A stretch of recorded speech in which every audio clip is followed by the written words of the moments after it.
سلامونه ملګرو. نن درته د دوه ملګرو کیسه کوو چې یو یې ډیر ساده او بل یې بیخي چالاکه، یعنی اوش او شغال. شغال اوش ته وویل: اوشه ملګریا، د سیند پورې غاړه د خټکیو یو شخیلې پټی دی، راځه چې نن په خوند خټکي وخورو. اوش ومنله.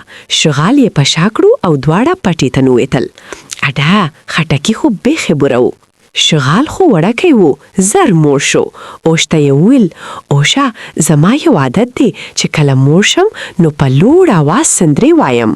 اوش وویل: خاموشه شه شغال جانه، بزګر به راوشي او زما هډوکي به مې میده کړي. خو شغال په خپله خبره کلک و.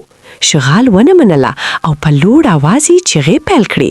او هسې بې ځایه شرارت یې کولو. بزګر راویښ شو.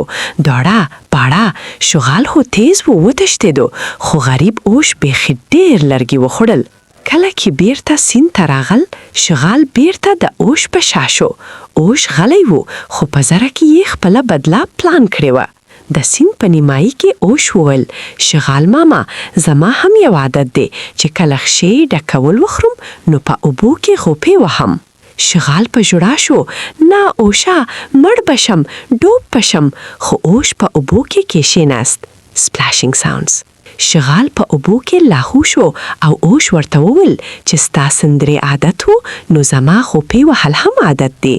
ملګرو، له دې کیسې دا زده کوئ چې بد کوئ بد به مومئ.